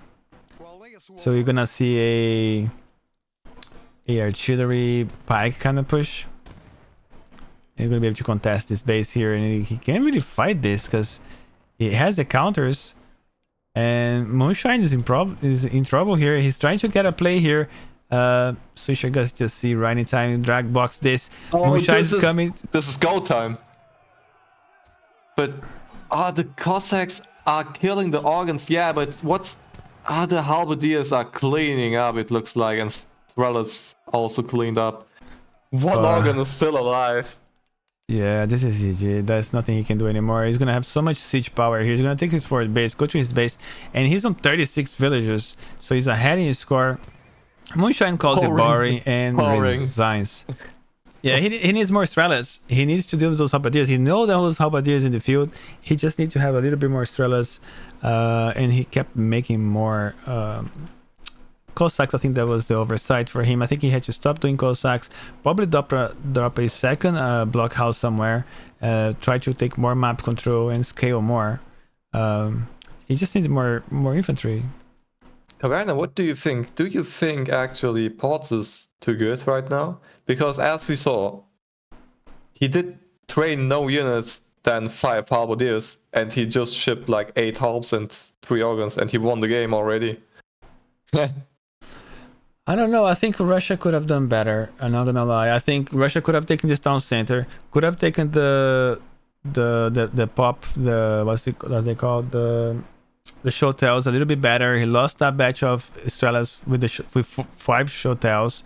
That was a big oversight on his part.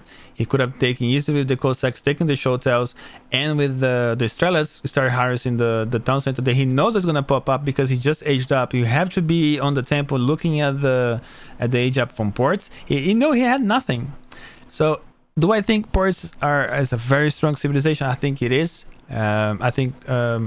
But I think Russia could have done a slightly better here. But I don't know if that would have been enough anyways. Just taking the town center, and then unfortunately he had a very bad pop here with he lost a couple more Cossacks with the pop from the halberdiers. It was a very unfortunate for him, but I'm not sure. I don't know. I'm not sure if Russia deals well against Portuguese. I think probably might be the case that Portuguese just have a very strong edge against Russia as well. Yeah, hard matchup. It is. GG, well played though. But Ports without TP is a little bit less scary than I think it is. But But it's still quite scary. It's still good. It's still good. Yeah, it's still good because you can just get a church in H2, right? It's almost a TP and yeah. Starting with market is also really good in H1. Yeah, it's not a bad investment. Yeah, because you just make more and more villages, and you have 3 town centers to sort of town center fire. It's like the more buildings. Sometimes it feels like this game, the meta has been that buildings are better than military, right? So buildings are actually right now the meta is building speed units. Yeah, unfortunately that's what it has been all the time now. So we have for player 2 we have Portuguese,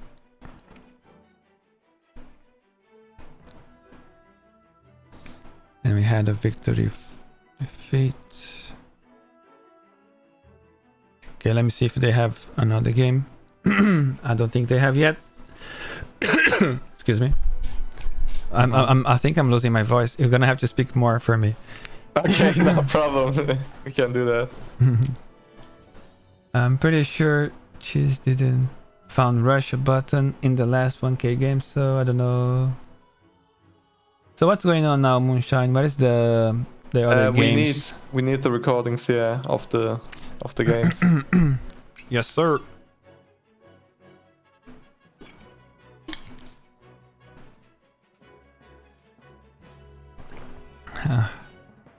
Guys, Swisher, Moonshine, we need the recordings.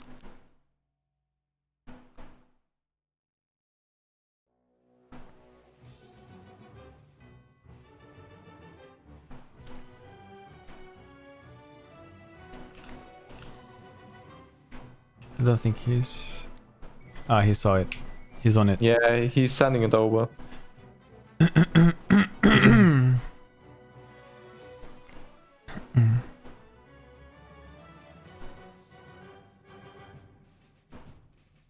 Don't lose your voice, Cabana. That would be pretty bad. We need your voice. Yeah. Smoking doesn't help, does it? No. Not really. Okay, let me see if I can do a pull up here, maybe. If my arms are stronger, my voice gets stronger. Yeah.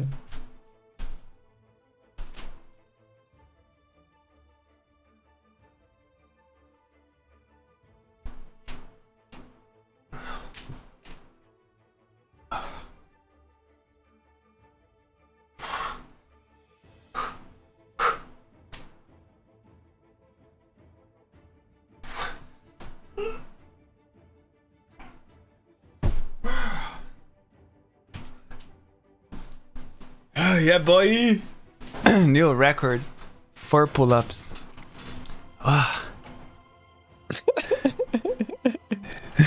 New record. 4, man. 3 pump and done. It's not so bad, man. 4 pull-ups. It took me like almost 2 months to do one properly.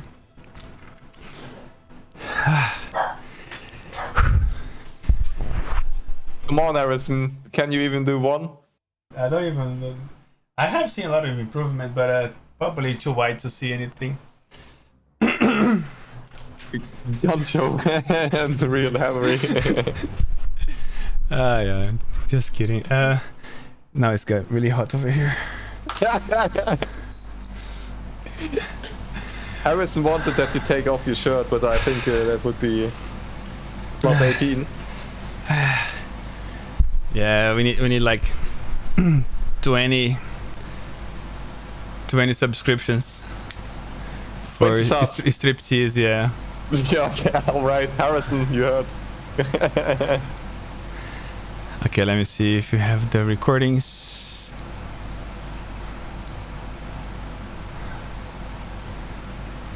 I can't find them. Do you have it? Yes, I do. So Swisher Gut's gonna be on it. Let me eat some Polish sweets. Dude, this is the best sweets I ever had. It's called Pizza Mleczko. You can find this on Tesco's. It's so funny. It's like you can find like foreign sweets. It's pretty nice. I was talking to my friend. It actually means bird's milk. Bird's milk? Bird's milk. And it's like a chocolate like this with vanilla inside. It's delicious, man. This thing is addictive as fuck. Yeah, someone in the chat says it's so good. Yeah, you know it. It's vanilla. It's very soft.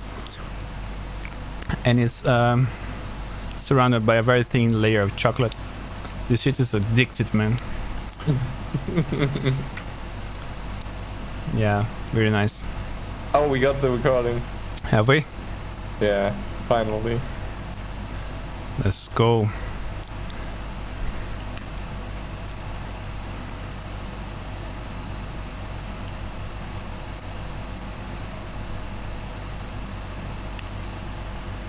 So that's game 4.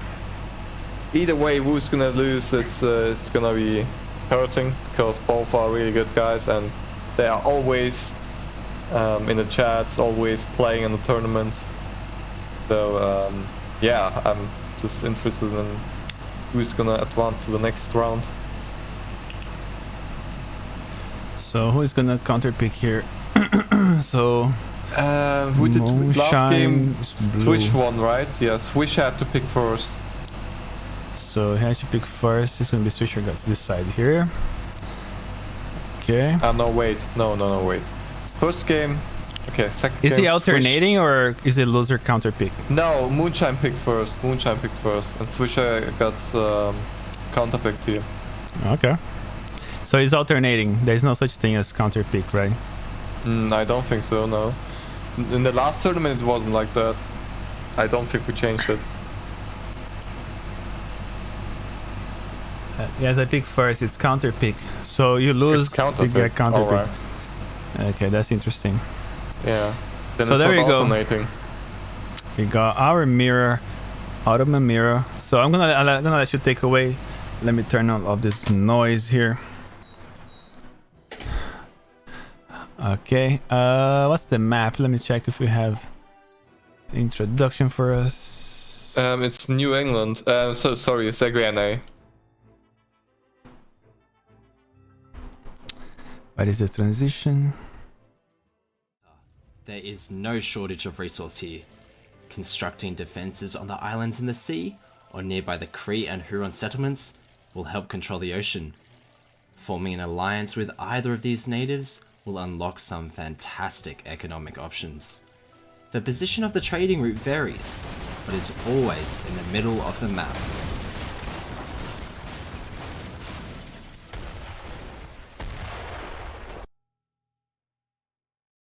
Hey, Robot, take it away, please. Welcome back, ladies and gentlemen. We are in the fourth game in the series between Moonshine and Swish.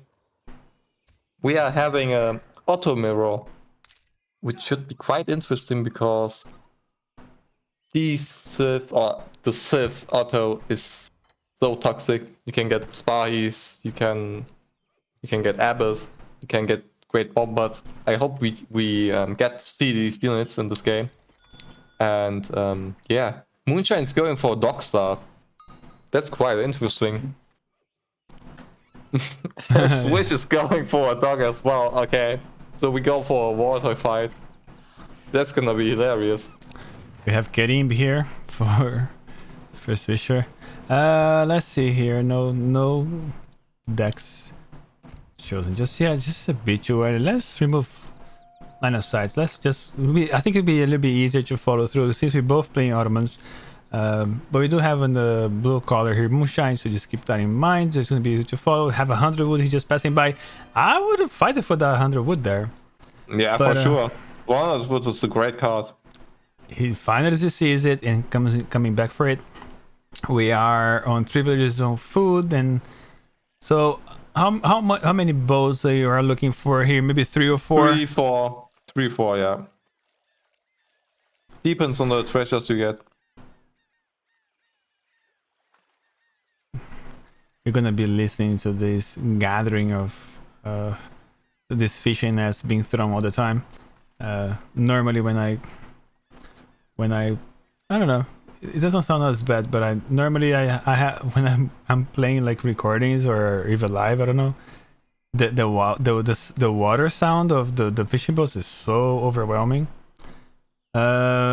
So different build order from these guys here. Swisher Guts is going for a little bit slower route, going for the schooners first, so waiting for that to kick in, and actually gonna be able to go to H2 a little bit quicker, and sending no villagers into H2, where onto this other side of here we have the 3 villagers, and we started with the boat productions very early on, so you can see the massive difference here of villager count here.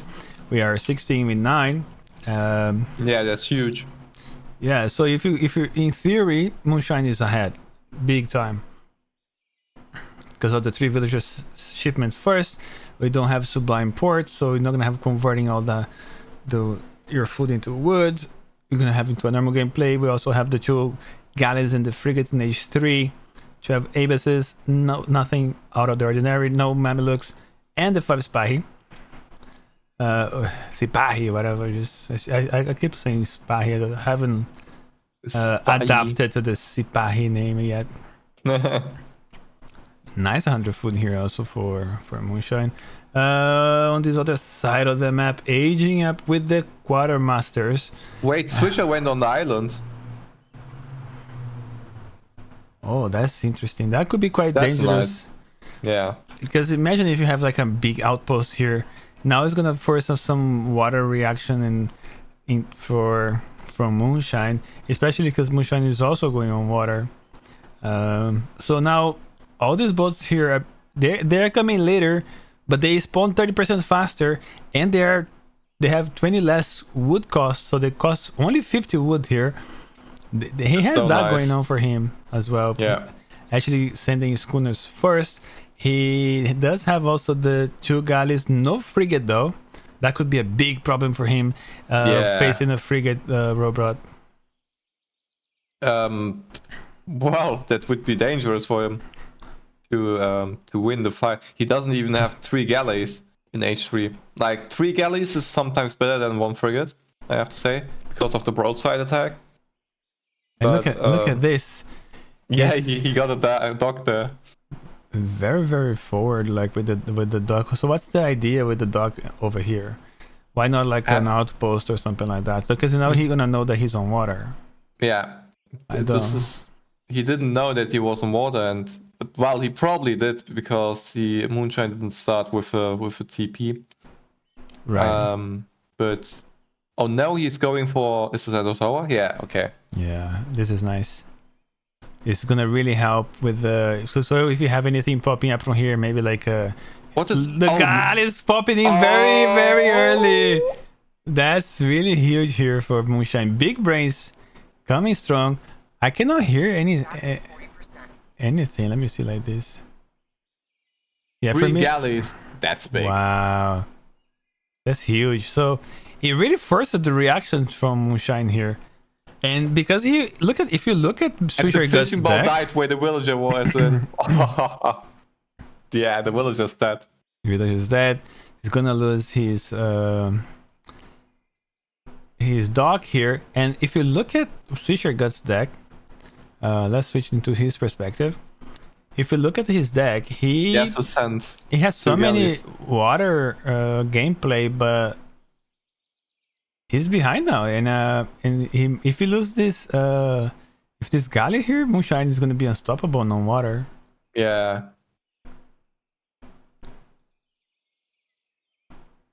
I don't know. Do you have this bug sometimes when you play replays and you can't really hear anything? It's so annoying. Is it the case right now? Oh. Yeah, just I can't hear nothing. Like it's only 1 replays. I get that. Here comes another guy. He's gonna have another 2 pop coming through.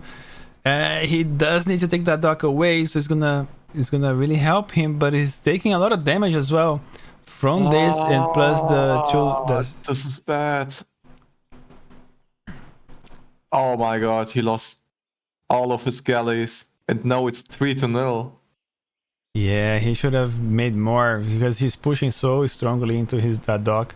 He had to continue with the production, and actually now Swisher gets back on top, taking control of the water once again. Yeah, because he had the investment of the schooners. If he loses water, Swisher Guts just has to resign. Yeah, he's managed to take 1, but if he loses his dock, it's going to be a big problem. Look, and Swisher Guts really want to control water. He doesn't want to lose water at all.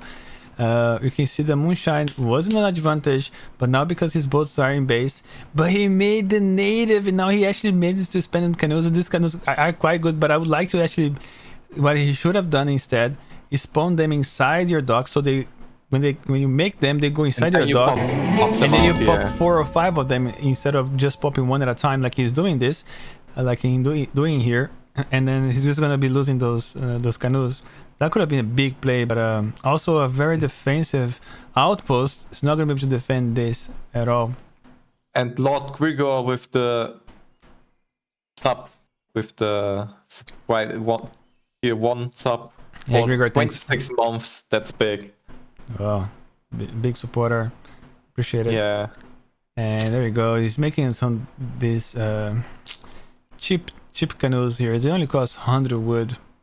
Let's see what else is happening in the map. We do have a barracks here. Okay. Building a mosque. He's on. This is interesting.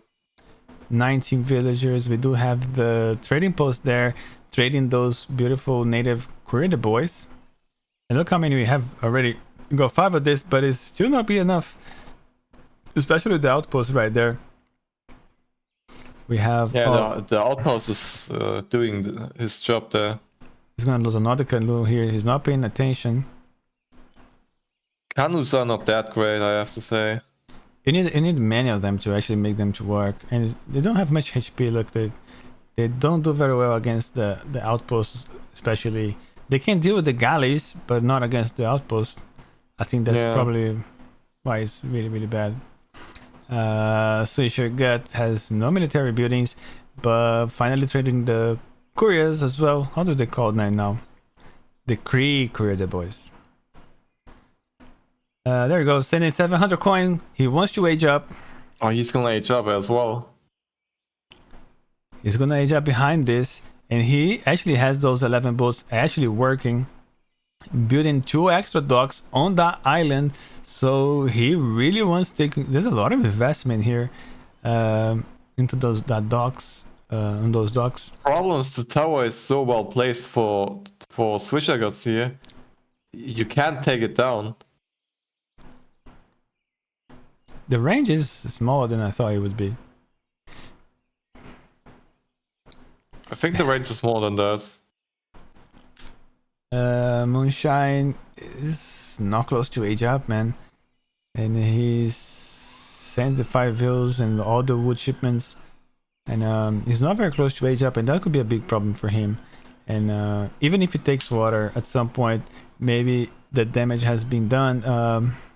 And also all these buildings here, he has to take down the docks. He always have a threat of popping more military naval Is Moonshine aging? ships from those docks. Moonshine it is, Oh. with the Admiral of the Sea. No, this is Swisher, right?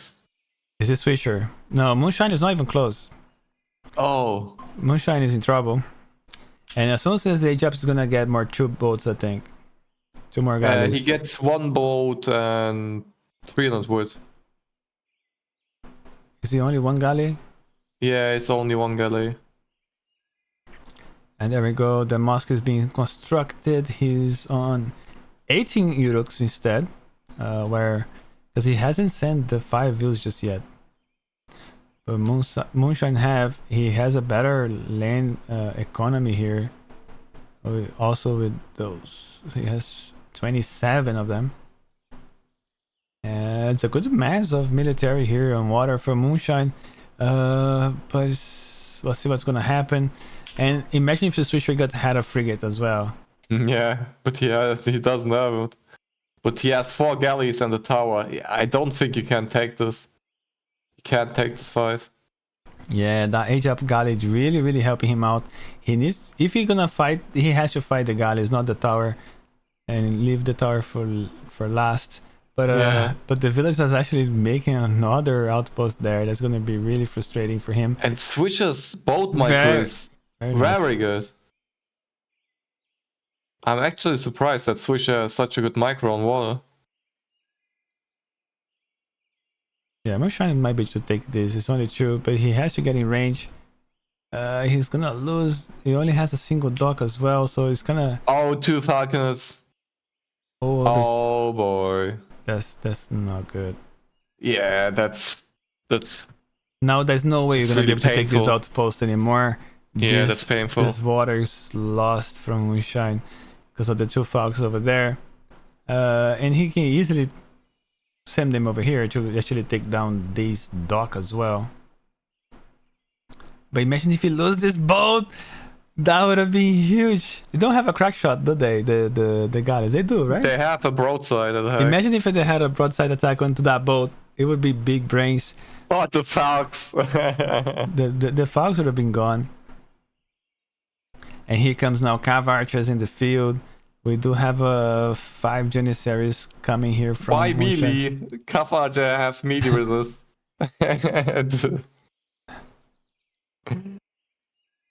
Ah, do they have melee resist? That's interesting. Yeah, they have. Oh, the falcons went down. Oh wait, bro. Oh, yeah. That's the 5 best Janissaries of all times. Yeah, for sure. They came across with their big swords and Yeah. just killed 2 falcons. Pretending they're gonna go for the Cav Archers and actually go for the. There we go. He's actually going melee again. And that's why people say that Cav Archers, you just let them shoot sometimes. It's best they micro them too much, Yeah. just because of their range resist. Okay. The melee resist is just so nice that you can just let them shoot. But Swish is having Wait, is how many villages does Swish have? 36. Still behind. 36, okay. He lost quite loads of boats, I assume. I think Moonshine did a great job on the water, nonetheless. Even with the major disadvantage having that outpost right there, all these many docks from Swisher, Swisher just forgot about water anyways. And Moonshine had a better land economy, but he just needs to age. And he's aging up with the Exile Prince, so he's gonna age up fast. He's so behind though in terms of military, and there's so many cav archers. It does not look good here for Moonshine, Robrod. Yeah, this is not looking really really awesome film. Especially with the Minutemen being called now, so he doesn't have any extra pop defenses as well. He's going heavily on water again, but I think water is closed chapter. I think so too, yes. 2 more galleys. I think water is not something that you want to invest right now, because you look at how many units are on the field right now, and if you cannot address this is going to be game over, because you don't have water, and you need to win the land right now. That's the major priority. But he's so far behind. By losing the water, he pretty much gave like 20% advantage for Swisher, and Swisher by going H3, it's just a big brains. I think Moonshine should have aged as well, but I think that was the distraction here from Moonshine. He just got too distracted with water and got himself in age 2 for too long. Now it's coming spy here, and then what do you do now? There's 2 shipments coming. That's insane. There's no coming back from this. Yeah. Is this the looks last like series for really today? GG. I think so. Yeah, this is the last series for today. Tomorrow we're gonna have quite a loads of series. Let me have a quick read here. What we're having for tomorrow? So tomorrow we're gonna have. So we have a 5:30 GMT, Lookdown versus Remix, and we have Jägershire Chosen Casters at 7:30. We're gonna Battle Hunt versus Paladino, and Harrison Lionheart is gonna cast them at 7:30 GMT. At Saturday 9:30, Lopsided Fluff versus Only Bows, and Lionheart Soldier gonna cast that. And then on Sunday you're gonna also have 1 and 3 GMT. You're gonna have Lazarus Vaz versus Easy and Serbia versus Consensus. And also tomorrow we might actually have Battle Hunt playing for the versus Goose playing for the Revolt Royale tournament. So quite a lot of games tomorrow. Hopefully I'll cast the Revolt tournament Royale, and then I will raid Jägershire and Chosen to cast the Looktom at 5:30, and that's gonna be it. That was the game. Let's quickly look at. I think there's gonna be a nice graph to look into, because you can see the Moonshine was quite ahead. I think he had to give up on water at some point in age up. That could have been a little bit a better strat for Moonshine, because he had a little bit of advantage there. Maybe I would have given up on water, but it's always that thing in the back of your mind. If I give up on water, this guy's gonna scale so much, and I'm not gonna be able to catch up anymore. So I get what Moonshine was trying to do. He had to fight for it. It's very unfortunate for him. It didn't pay out. We look at the military just when he started actually to make more units inland, and then he managed to capitalize on these H3 units, and it was pretty much impossible for Moonshine to come back to the game. Overall, he had a good start, I think. Just the 3 galleys, which got killed so easily by the dock and by the 3 galleys, which Swisher trained afterwards. That was just a really bad fight he could take, and from there it went down. Yeah, also having like the control of the island, having your Falconet right there, quite risky, but he managed to pull it off. And it worked well for him. All right. Caverna, I think we are done. We are done. All right. Thanks for the new followers and the subscribers. Appreciate you all. Thanks, Robert, for casting. Thanks for you for casting and for doing the production. As usual, it was great. and we had really 2 good series, which I really enjoyed to cast as well. And yeah, that's it. All right, let me show a raid here. And I'll see you guys tomorrow. Let me just quickly go here. Lazarus is if Yeah, that's what I'm raiding. Alright guys, thanks for watching. See you the next time. Bye. To the next one. Bye bye.